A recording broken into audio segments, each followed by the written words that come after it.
Selamat pagi, shalom, saudara-saudara sekalian. Saya akan bawa firman Tuhan dengan judul Jangan Takut. Memang mudah untuk berkata jangan takut, tetapi kenyataannya sukar untuk dilakukan.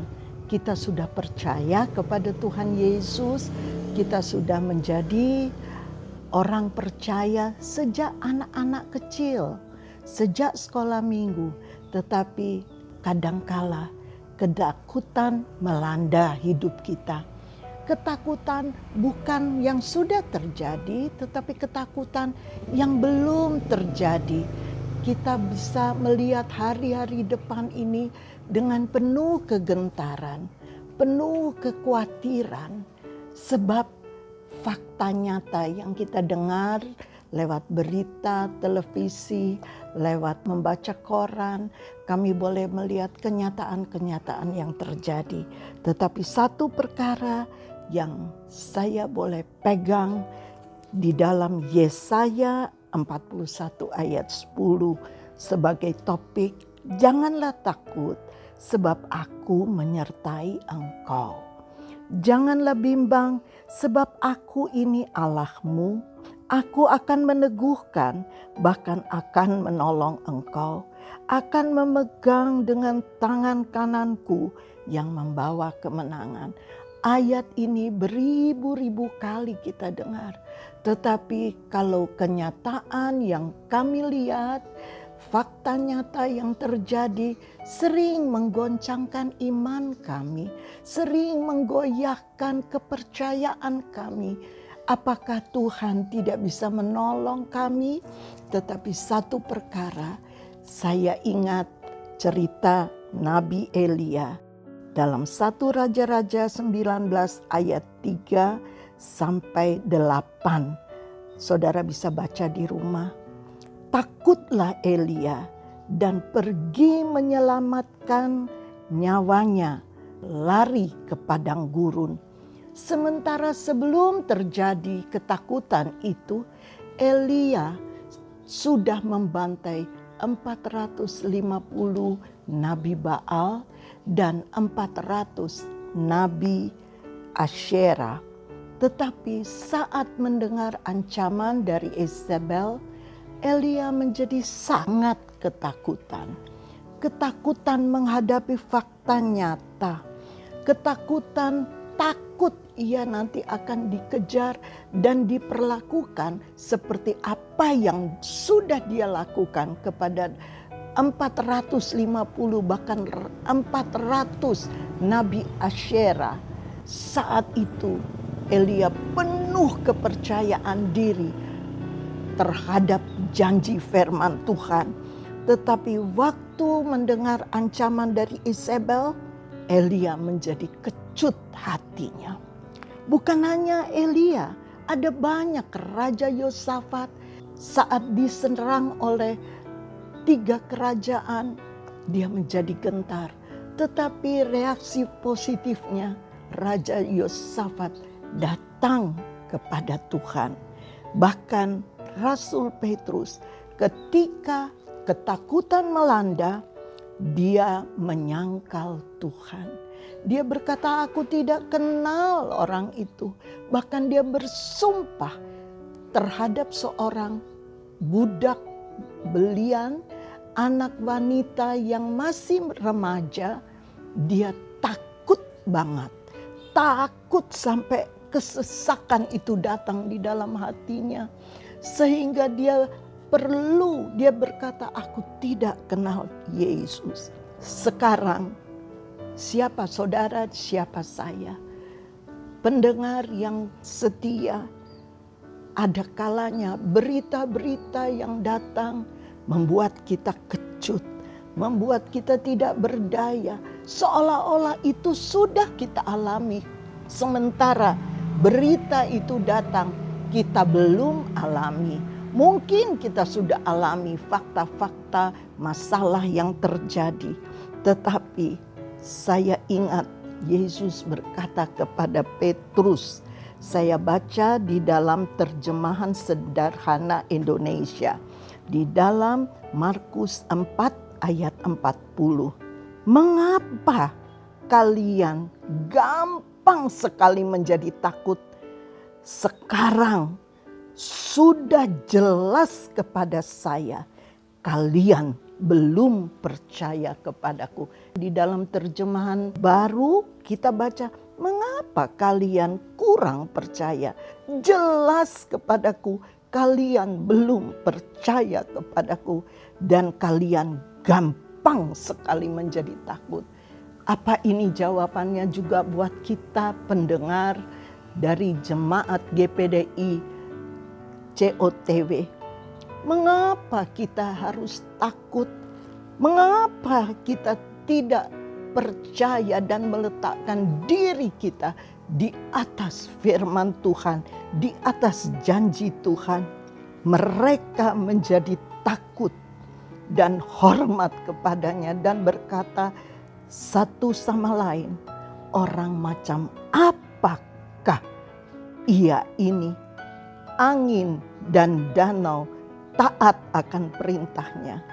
Para murid menjadi heran dan takjub, sehingga angin dan laut pun taat kepada Tuhan Yesus. Bahwa tiap-tiap orang yang percaya akan Tuhan Yesus tidak akan dikecewakan, bahkan tidak akan dipermalukan. Kata Roma 10 ayat 11. Barang siapa yang percaya kepada Tuhan Yesus tidak akan dipermalukan. Ini kita pegang. Kita yang sudah mengaku kita percaya kepada Tuhan, peganglah janji Tuhan. Jangan gentar. Kalau Dia berjanji, Dia akan pelihara kita. Di dalam masalah, di dalam kesulitan, Dia akan topang tangan kita dengan tangan kanan penuh kemenangan. Dia tidak akan membiarkan kita. Mazmur 56 ayat 4-5, saudara bisa baca sepenuhnya. Saat Daud menghadapi ketakutan, dia diancam, dia dikejar oleh Raja Saul dan tentara Israel yang berjumlah 3.000 orang. Tetapi apa yang Daud katakan? Aku percaya akan Allah yang firman-Nya kupuji. Kepada Allah aku percaya, aku tidak takut. Dia tidak punya backingan, dia tidak punya kekuatan, dia ada di dalam kejaran. Dia tetap berkata, aku percaya kepada Allah dan aku tidak takut. 1 Yohanes 4 ayat 18-19. Di dalam kasih tidak ada ketakutan. Kasih yang sempurna melenyapkan ketakutan, sebab ketakutan itu mengandung hukuman, dan barang siapa yang takut tidak sempurna di dalam kasih. Kita mengasihi karena Allah lebih dahulu mengasihi kita, dan perintah ini kita terima dari Dia. Barang siapa mengasihi Allah, ia harus juga mengasihi saudara-saudaranya. Mintalah kepada Tuhan. Ada satu pujian yang berkata, masuk hatiku kasih Allah kudus, lenyaplah takut dan segenap air mataku. Di saat kita menghadapi ketakutan yang akan memperluas, menjadi cemas, menjadi kecewa, marilah kita berkata kepada Tuhan, datanglah kepada Tuhan dan berkata, Tuhan, masuk hatiku kasih Allah kudus, sehingga semua ketakutan itu sirna dari kami. Bukan kita menantang masalah, tetapi kita kuat melewati masalah dengan kekuatan yang diberikan oleh Tuhan. tangan kanannya memberi kita kemenangan untuk sanggup menghadapi. Sekali lagi saya baca Yesaya 41 ayat 10. Janganlah takut, sebab Tuhan menyertai engkau, Tuhan menyertai saya, Tuhan menyertai orang-orang percaya. Janganlah bimbang, sebab Aku ini Allahmu. Aku lewat Tuhan Yesus menjadi sesembahan kita. Aku akan meneguhkan, bahkan akan menolong engkau dan akan memegang dengan tangan kananku yang membawa kemenangan. Di saat kita gentar, cemas, takut, kecewa, mendengar kabar yang menggentarkan, ini sudah tertulis di dalam firman Tuhan. Mari kita lari kepadanya dan kita menyembah Dia, mengambil posisi, datang duduk berlutut di kakinya, dan di situ kita akan menerima kekuatan yang luar biasa dan berkata, masuk hatiku kasih Allah kudus. Sebab waktu Allah masuk dalam hati kita, lenyaplah segala ketakutan. Dan kita boleh menghadapi semua masalah silih berganti dengan kekuatan ekstra yang kita peroleh dari Tuhan Yesus. Mari kita berdoa. Tuhan Yesus Bapa Surgawi, terima kasih buat janji-Mu. Engkau tidak pernah berdusta kepada kami. Janji-Mu ya dan amin. Tetapi apabila kami mudah cemas, mudah bimbang, mudah takut dan khawatir, itu sebabnya kami berada jauh daripada-Mu. Kami tidak menyimpan firman-Mu di dalam batin kami. Biarlah Tuhan, kasih-Mu masuk di dalam hidup, pikiran, hati, tubuh, jiwa, roh kami. Sehingga kami mempunyai kepastian. Engkau yang pegang tangan kami, yang mengatur langkah kami. Engkau tidak pernah tinggalkan kami.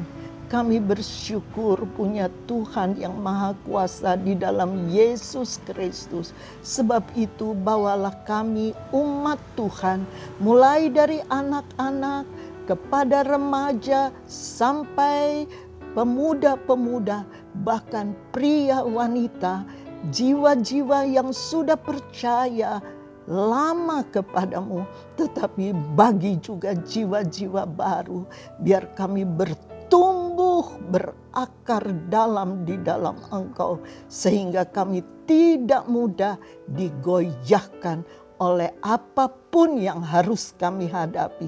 Kami tetap kuat di dalam Engkau. Kami mengasihi Engkau sebab Engkau sudah mengasihi kami lebih dahulu.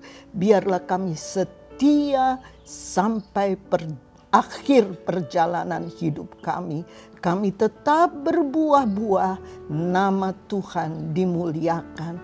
Biar orang lain di sekitar kami melihat kemuliaan Yesus lewat kehidupan kami, dan kasih-Mu mengalir dari hidup kami, perkataan, perbuatan, langkah kami. Terima kasih Tuhan, pelihara umat Tuhan yang sungguh percaya, yang menanti-nantikan Engkau dan mengandalkan Tuhan Yesus. Segala puji, segala hormat kami kembalikan kepadamu. Dalam nama Tuhan Yesus Kristus kami sudah berdoa dan alaskan doa kami. Haleluya. Amin.